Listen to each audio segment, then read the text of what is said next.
శివయ్యకు భక్తులంటే ప్రీతి, భక్తులకు శివుడంటే నమ్మకం. అందుకే భక్తులు మహాదేవుడిని రోజూ స్తుతిస్తూ నిత్య శివరాత్రి జరుపుకుంటారు.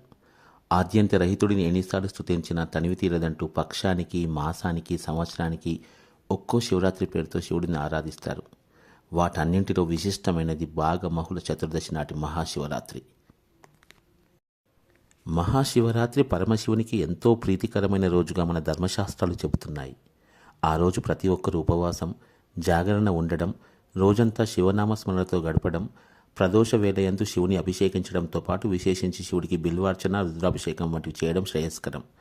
ఉపవాసం అంటే ఉప ప్లస్ ఆవాసం, అంటే శివనామస్మరణతో శివుడికి దగ్గరగా ఉండడం. ఈ పర్వదినాన ఎలాంటి ఆహారం తీసుకోకుండా శివుడిని పూజించడం, అభిషేకించడం వంటివి చేయాలి. మహాశివరాత్రి పరమశివునికి ఎంతో ప్రీతికరమైన రోజుగా మన ధర్మశాస్త్రాలు చెబుతున్నాయి.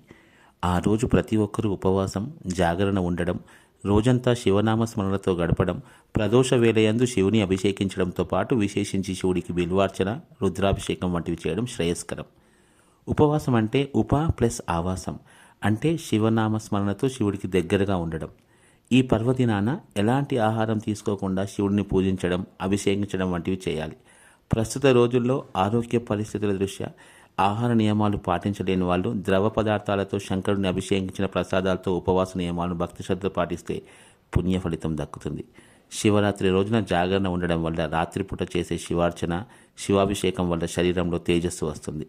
అలానే భగవంతుడి మీద సాధకులకు, మోక్ష మార్గంలో ప్రయత్నించే వారికి ఇది విశేష సమయం. అలాగే గృహస్థులకు ఆయురారోగ్యపరంగా, పుణ్యార్చన పరంగా శుభ ఫలితాలు లభిస్తాయని ధర్మశాస్త్రాలు పేర్కొంటున్నాయి.